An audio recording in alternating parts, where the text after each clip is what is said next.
अखिल जगत स्वामी साब सदा शिव मल्हारी मणिमल्ल संहारक ऐश्वर्य प्रदाता शक्तिदाता जय दुरी गणाधीशित आदिरुद्र श्री मातंड भैरवा।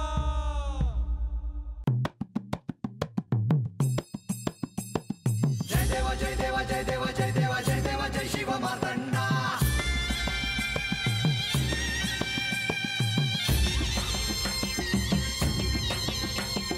जय देवा जय देवा जय देवा जय देवा जय देवा जय शिव मातंडा। हरिवर्धन मल्हारी तुझी प्रचंडा। अगडदुम नगारा सोन्याची जेजुरी देव गेले जेजुरा निळा घोडा। अगडदुम नगारा सोन्याची जेजुरी देव गेले जेजुरा निळा घोडा। पावमे तोडा कमरी कर पटा मिहिर मस्तकी तुरा। खोबऱ्याचा कुटका भंडाऱ्याचा भडका बोल अहंकारा सदानंदाचा येळकोट। सदानंदाचा येळकोट। जय देवा जय देवा जय देवा जय देवा जय देवा जय शिव मातंडा। जय देवा जय देवा जय देवा जय देवा जय देवा जय शिव मातंडा। हरिवर्धन मल्हारी तुझी प्रचंडा। जय देवा जय देवा जय देवा जय देवा जय देवा जय शिव मातंडा। हरिवर्धन मल्हारी तुझी प्रचंडा।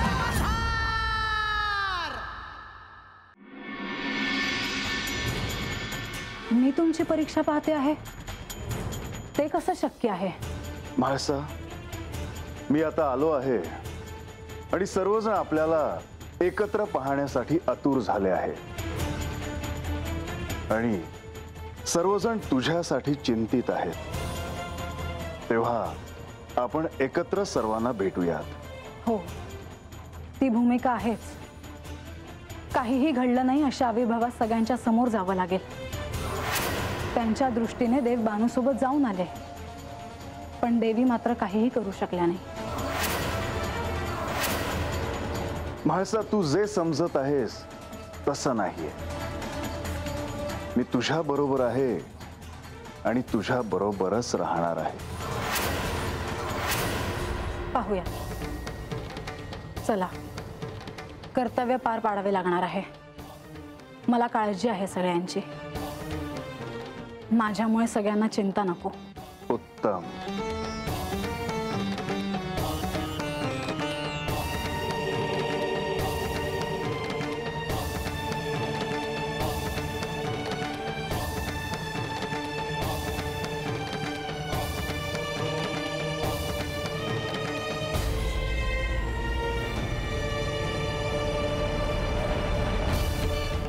देवी, किती दिवसांना दिसतायचा। आमचा नमस्कार घ्यायची।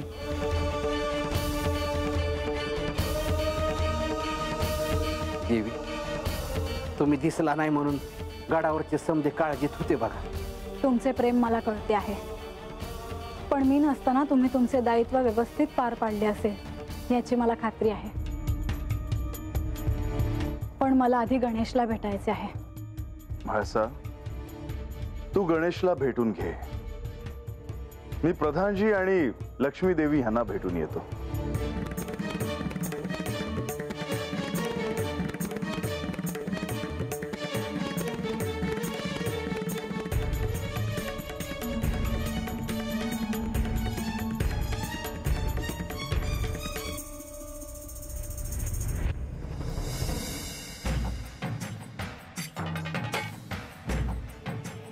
बानू, आपण ज्या ठिकाणी आहोत ते ठिकाण अत्यंत पवित्र आहे। या ठिकाणी सकारात्मक अशी ऊर्जा आहे। याचे कारण म्हणजे या आश्रमात सतत चालणारी ही साधना। देव प्रजेचे आहेत, भक्तांचेही आहेत। त्यांनी आपल्यालाच वेळ द्यावा असं वाटणं म्हणजे स्वार्थीपणा नाही का?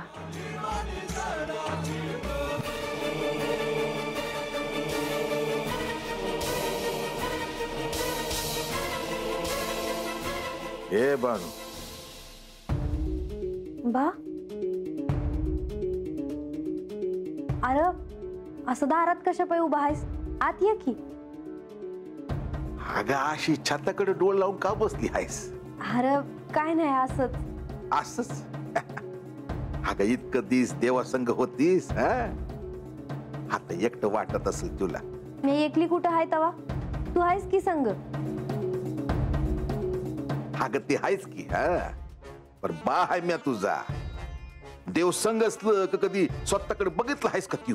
का काय होत? माया बानूचा चेहरा खुलतो निसता.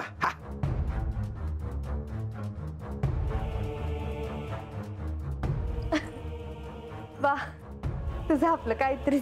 मला सारखं वाटतं बघ, तुझी माय असती ना तर तुझ्या संग बोलली असती. माय लेकीच वेगळं असत. लेकीचं सुख दुःख समजून घ्याया माय पाहिजे बघ.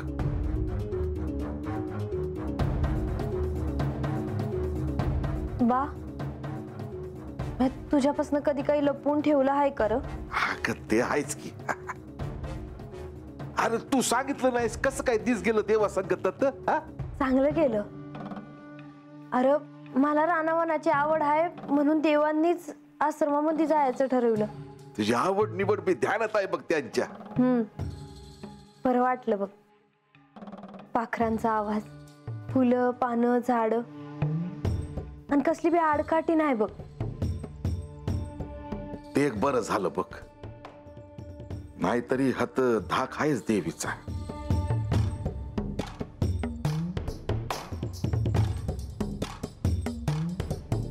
भारत आता आश्रमामध्ये बी एक म्हातारी बाई होती. आता तिचं काय? अरे अशी बोलायची का असं वाटायचं की तीच माणसात आहे जणू. अगं तुझं आपलं काहीतरीच, तुझ्या ध्यानी मनी त्यांचाच विचार. अरे खरं सांगते हाय म्या.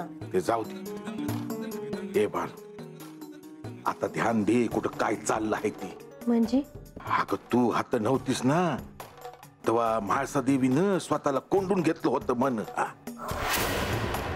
तू काळजी घे. वय देव बी बघ वाड्यात नाही आले, लागलीच गडावर गेले का नाही.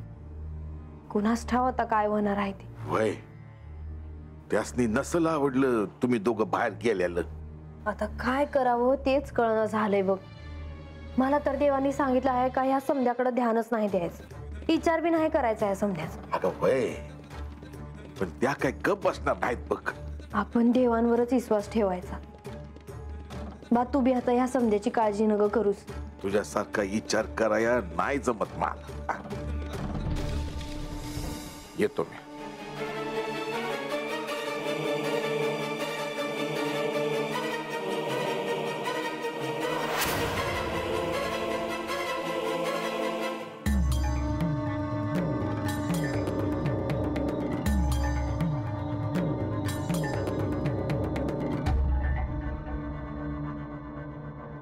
गणेश,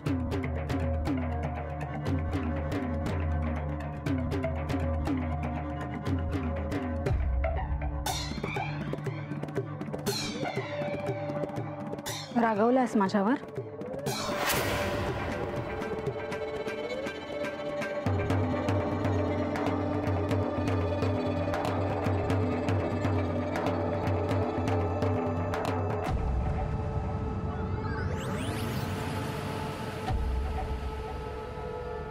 तुला माझी आठवण नाही आली?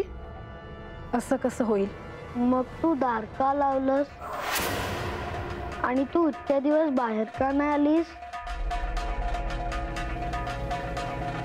मातेला काही साधना करायची होती.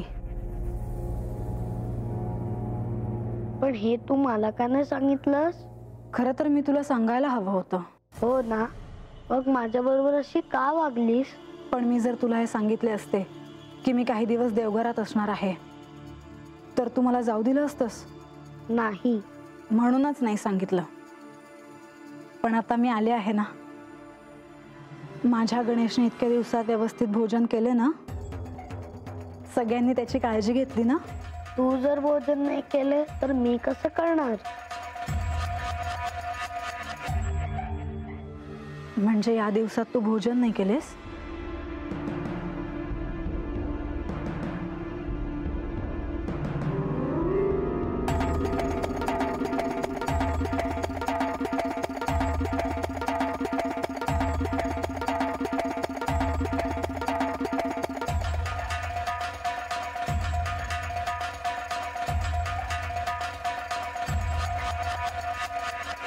इतकं का प्रेम करतोस माझ्यावर? इतका नको जीव लावूस. चल माझ्यासोबत पहिले पाकगृहात चल, मी तुला जेव घालते. आधी तू मला एक सांग, तू खरंच देवघरात होतीस की तू बाहेर गेली होतीस? तुला काय वाटतं? मला असं वाटतं की तू गडावर नव्हतीस. तुला जर इतकं सगळं कळतं तर हेही कळलं असेल की मी असं का केलं. पण तू नको जायला हवं होतंस. मग मी काय करू? तू खोलवर स्वतःला आठव माते.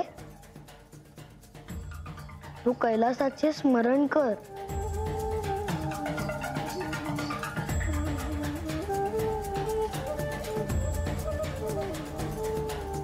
तू हिमालयाचे स्मरण कर.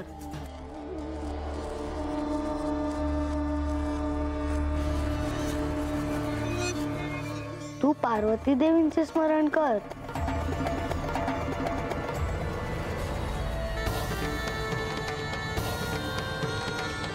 तुला खूप गोष्टी कळतील. खरंच? पण हिमालय आणि माझे काय नाते आहे? जितकं माझ्याशी श्री खंडेरायांशी दृढ नातं आहे, तितकंच नातं त्यांच्यासोबत आहे. खरंच? हा शब्द उच्चारला की तो भाव जाणवतो. आता तू विश्रांती घे. मी स्वतः जाऊन मोदक खाऊन येतो. नाही, मी पण येते तुझ्यासोबत. नको, तू थांब, येतो मी.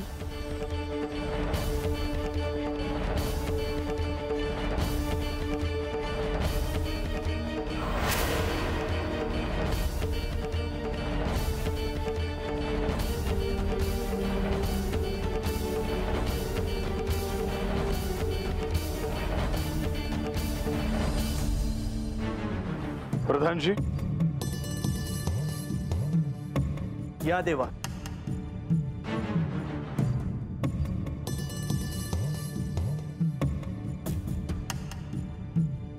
कशा आहेत म्हाळसा? कशी झाली भेट? बरी आहे. मला ह्यांनी सांगितलं की त्या तिथेच होत्या आश्रमात. होय, योगमायेने ते तिने साध्य केले. परंतु देवा, ह्या सगळ्याचं प्रयोजन काय होतं हे त्यांनी सांगितलं का? होय, बानू आणि मी एकत्र बाहेर जातोय ह्या मागे काहीतरी विशेष कारण आहे असं तिला वाटलं. आणि हो, परंतु त्यात तथ्य आहे देवा. तुम्ही तिथे जाण्यामागे निश्चित असं प्रयोजन होतच. होय, पण ते गुप्त ठेवणे भाग होते. बानूला तिच्या ध्येयापर्यंत पोहोचण्यासाठी सहाय्य करणे अत्यंत आवश्यक होते आणि त्यासाठी इथून दूर जाणे अपरिहार्य होते. देवा, श्री म्हाळसा देवींना असं वाटलं असणार की बाणाईला सत्य प्रथम समजेल आणि ती तुमच्या बरोबर कैलासात जाईल. क्षमा असावी, परंतु म्हाळसा देवींनाही सहाय्य व्हायला हवं. आणि त्या तिथे आल्या त्यात त्यांचं काही चुकलं असं मला वाटत नाही. देवी, प्रधानजी, त्यांचं काहीच चुकत नाही. खरं तर मी जर सांगून गेलो असतो तर बरं झालं असतं, पण तसं झालं असतं तर मला जाता नसतं आलं.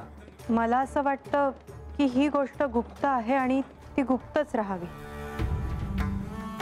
त्या इथे नव्हत्या ह्यावर नंतर चर्चा व्हायला नको. लक्ष्मी देवी, तसंच होईल, पण हा पार्वतीचा स्वभाव आहे आणि ती अशीच वागेल.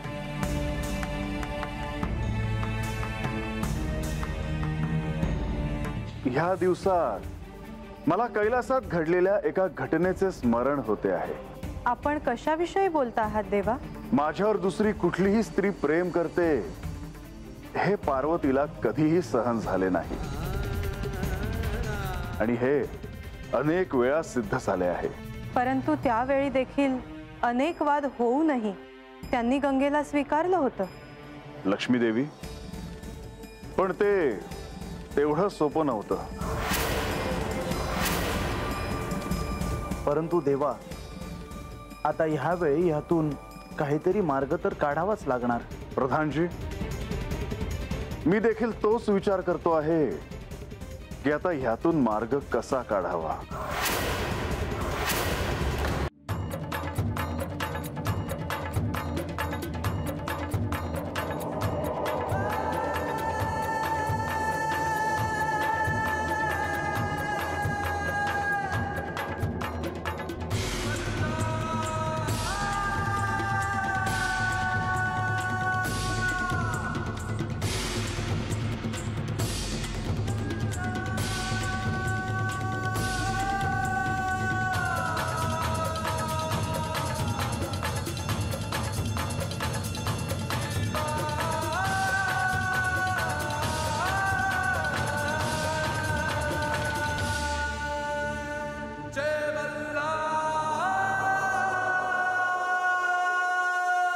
नमामि शमीशान निर्वाण रूपम विभुम व्यापकम ब्रह्मवेद स्वरूपम निजं निर्गुणं निर्किल्पं निरीहं चिदाकाशमाकाशवासं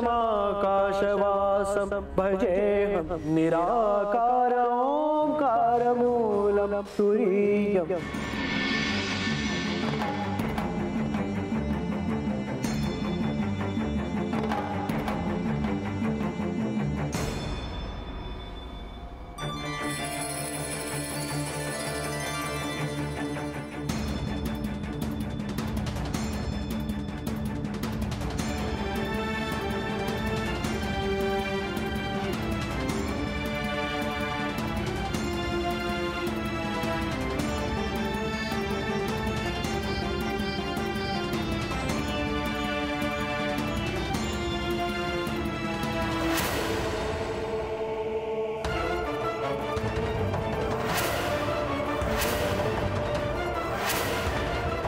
इथे का बोलवलं?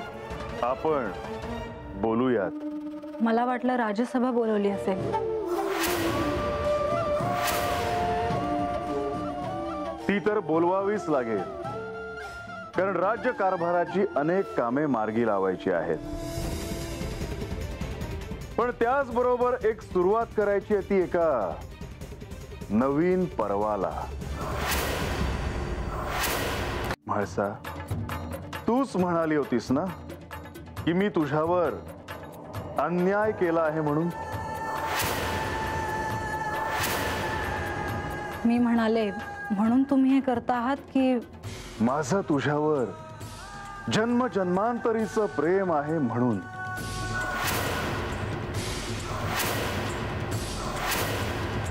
माझ्याबद्दल ह्या अवतारात आणि कैलासात एक अशी घटना घडली की ज्यामध्ये विलक्षण साम्य आहे. कोणती घटना? याविषयी आपण सविस्तर बोलूया. कधी बोलूया? त्यासाठी या गडावर पुन्हा आख्यानाला आरंभ करूया.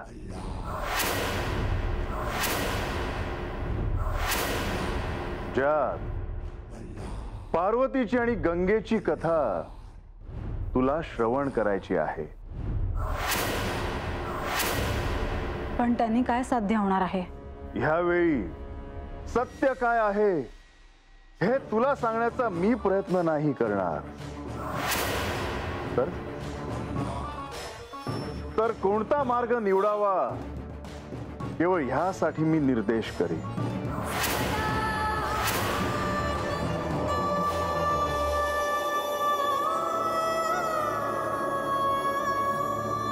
म्हाळसा, तू काहीच बोलली नाहीस. कधी कधी तत्व आणि त्यामागचे ज्ञान हे प्रत्यक्षात उपयोगात पडत नाहीत. म्हणून विचार करते आहे की सामोरे जावे की नाही. निर्णय तुझा आहे, विचार कर. मी आग्रह नाही करणार, कारण तो माझा स्वभाव नाही.